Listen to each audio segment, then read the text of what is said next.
This is the Eat Well, Think Well, Live Well podcast, episode 64, Back to Basics, the 24-hour practical plan. Welcome to Eat Well, Think Well, Live Well, the podcast for women who want to lose weight, but are tired of counting and calculating all the food. I'm your host, Lisa Salisbury. I'm a certified health and weight loss coach and life coach, and most importantly, a recovered chronic dieter. I'll teach you to figure out why you are eating when you aren't hungry instead of worrying so much about what you are eating.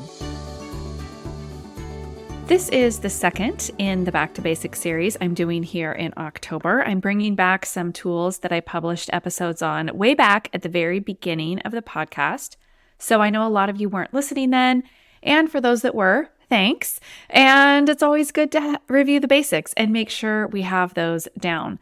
So these are tools that can be used anywhere and anytime so that you don't have to wait until the new year to lose weight. You can get these tools in your tool belt, and even through the holidays, you can lose weight. So last week we covered the hunger scale, and this week, like I said, the title is the 24-hour practical plan.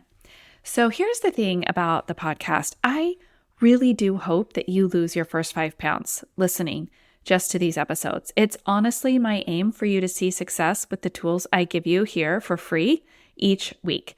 I really hope you have improved your relationship with food, started to lose weight, have some great new habits. Whatever you are defining as success, hooray, I'm so happy. That is my goal with the podcast. If you haven't though, it's time to schedule a free session with me so I can see where you are getting stuck.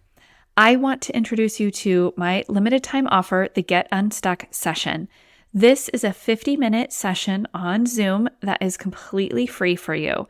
So if you are trying to improve your relationship with food or your body, or you're trying to drop a little weight, but you just haven't figured out where you are going wrong with these tools, this session is for you.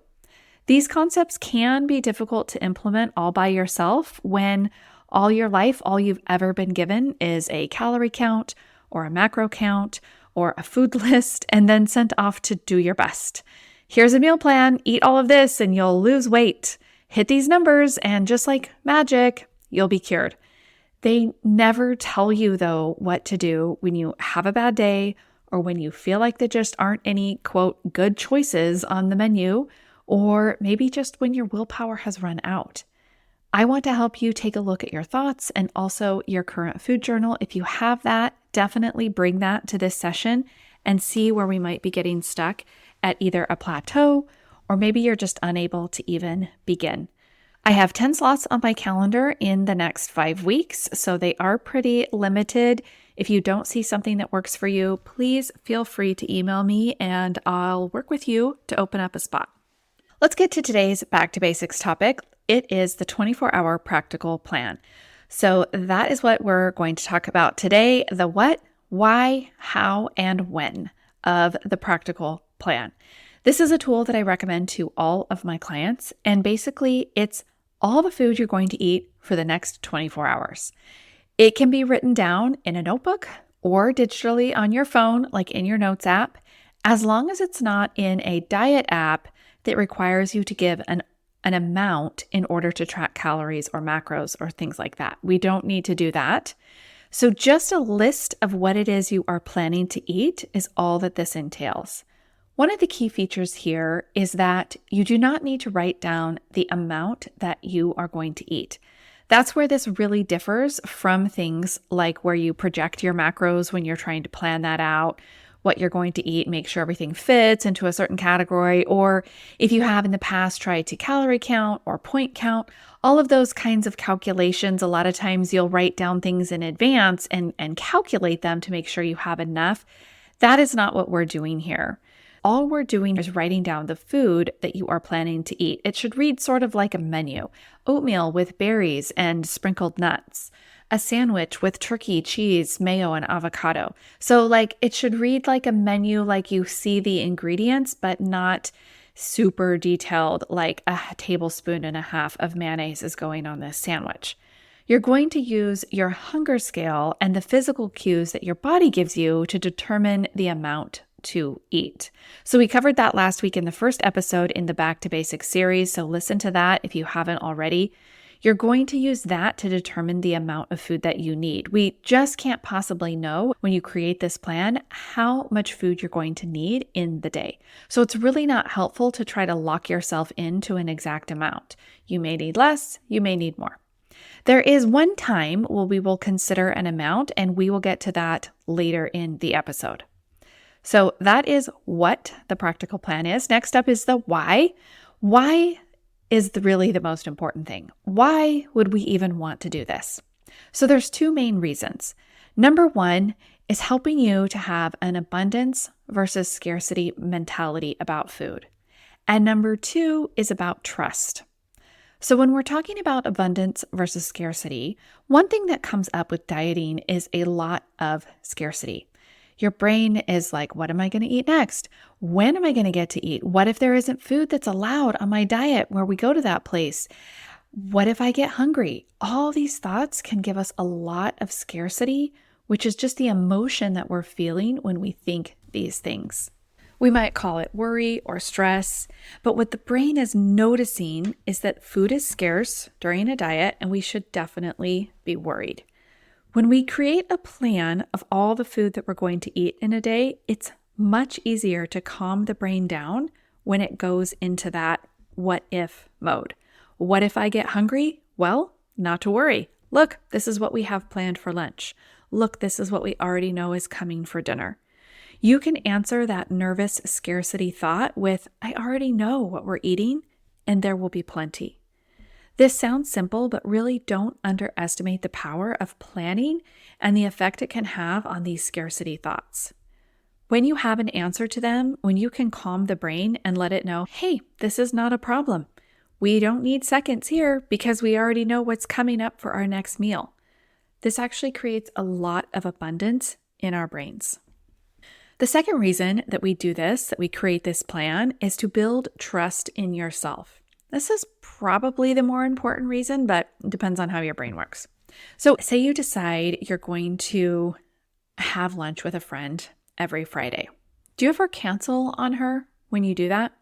Let's play it out.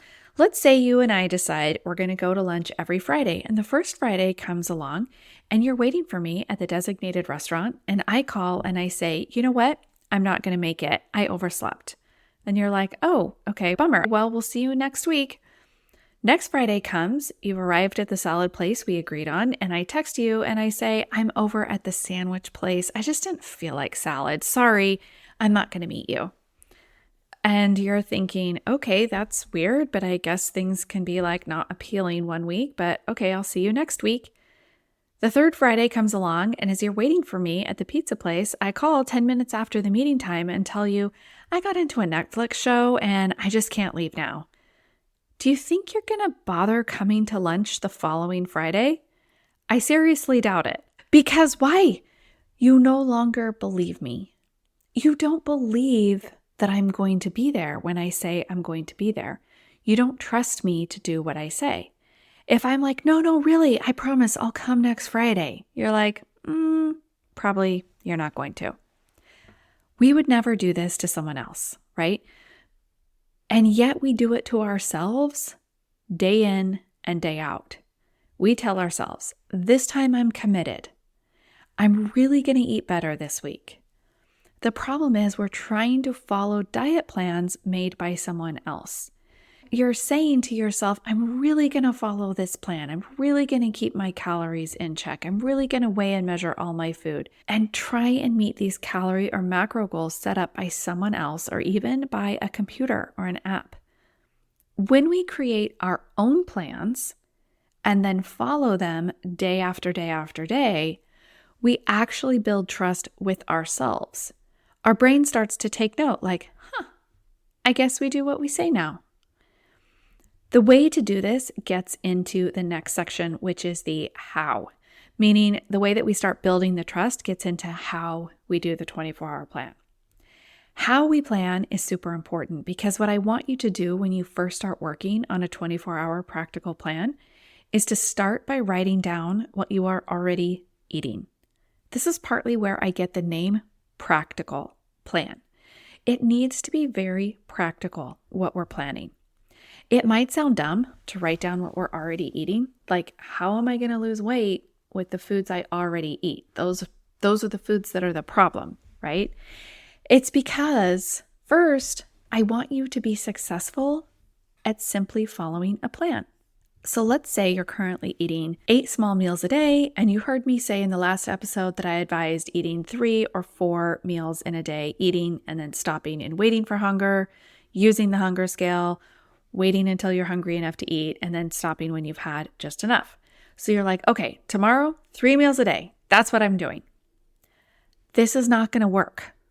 It's not practical to go drastically different way of eating from what you already do. So you'll only build evidence that you aren't trustworthy. This is partially why crash diets fail, is because you haven't built the trust within yourself to do exactly what you say you're going to do. It's like canceling lunch on yourself for the 517th time in a row. So the first day that you try using this 24-hour practical plan tool, I want you to write down basically what you ate yesterday, like what you typically eat on a Thursday. Okay, you're going to plan exactly what you currently eat. The only thing you might alter at all from what you normally do is the amount. You can start to use the hunger scale. I've already introduced you to that tool, so I hope you're already using that. And start to apply what you learned in episode 63 about that.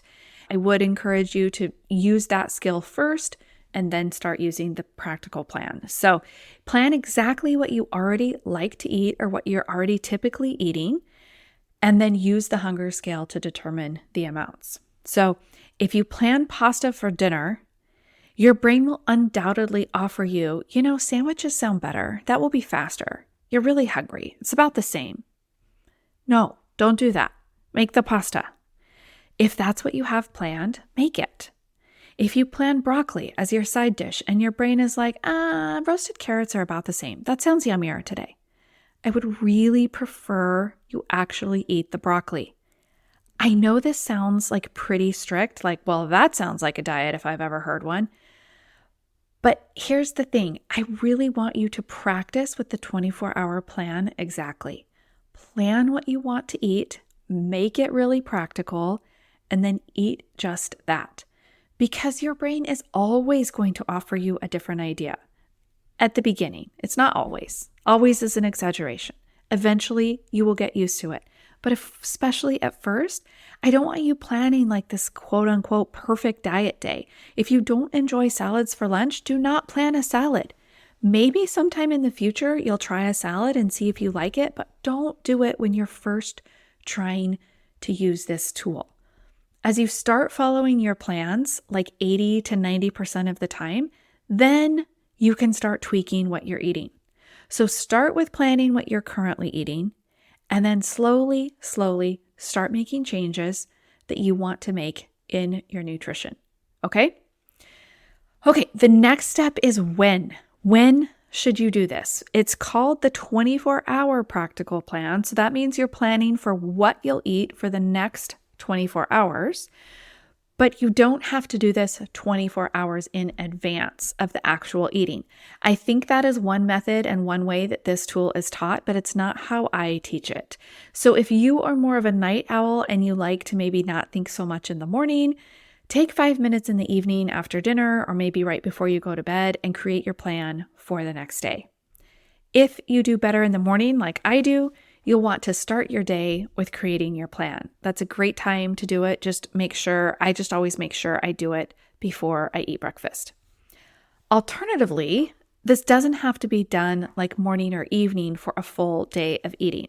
I had a client once who had the most downtime and brain space at lunch. So she planned what she would make for dinner that day and then what she would have for breakfast and lunch the next day. So in that way, she planned her next 24 hours. So it's very flexible. I want you to do it when it works best for you. Okay, how does this tool help you lose weight? Like I said at first, it doesn't really when you first start because you're planning exactly what you already eat. So you may not see a big difference at the beginning. But what does help you lose weight is paying attention to your hunger scale, like we talked about last week.